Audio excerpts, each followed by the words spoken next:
La coopération entre le ministère en charge de l'environnement à travers son projet Éco-Village, le programme d'appui à la gestion durable des ressources forestières AGREF et le projet d'amélioration de la productivité agricole et de la sécurité alimentaire PAPSA a conduit à une donation d'une valeur de plus de 170 millions de francs CFA. Cette donation se compose de kits jardin nutritifs, kits Sumbala, kits beurre de karité et de foyers améliorés. Destinés à des bénéficiaires regroupés en associations et coopératives de diverses provinces du Burkina Faso, ce dont leur permettra d'améliorer leur rendement de manière significative. On va faire plusieurs reboisements et dans les jardins nutritifs, on aura au moins, en tout cas c'est une superficie d'un demi-hectare que nous allons en tout cas faire de moringa dedans.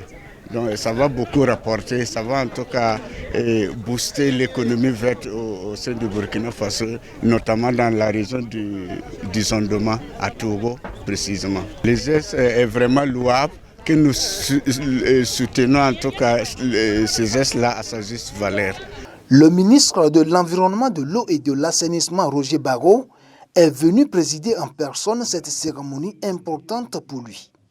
Il s'est engagé à soutenir les acteurs impliqués dans la production de produits forestiers non ligneux en leur fournissant des équipements et du matériel, tout en encourageant la transformation des PFNL à l'échelle nationale. Donc il fallait cette activité de ce soir-là pour permettre de doter au niveau national, c'est des représentants des 13 régions, des sociétés coopératives, pour les doter en équipement de transformation et de valorisation des produits forestiers non ligneux.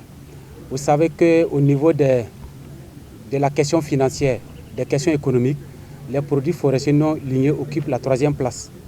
Et quand vous voyez en matière de sécurité alimentaire, en période difficile, en zone difficile, ce sont les produits forestiers ligneux qui permettent aux populations de survivre. Donc il était bon qu'on fasse cette action qui contribue à la mise en œuvre du plan d'action pour la stabilisation et le développement de la transition. Et également, c'est une matérialisation concrète de la stratégie nationale de valorisation des produits forestiers non ligneux.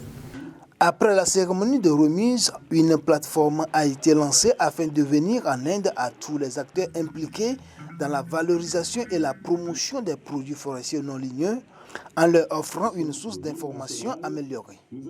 Cette initiative a été lancée par le ministre Roger Barrot avec le soutien du directeur général de l'économie verte et du changement climatique qui en a expliqué l'utilité. L'information ne circule pas. Parfois on produit l'information, mais on ne disponibilise pas l'information au profit des utilisateurs.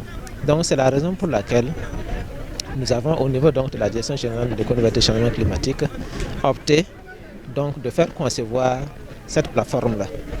Donc cette plateforme et également les sites web vont nous permettre de diffuser l'information qu'on produit. Ça c'est d'un.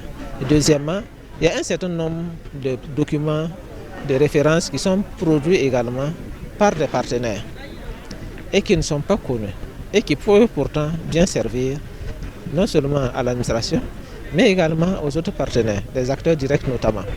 Donc cette plateforme-là et ce site web-là vont nous permettre de diffuser toutes ces informations au profit des acteurs. La fenêtre d'accès à cette plateforme www.dgevcc.bf est disponible sur tous les supports de téléchargement.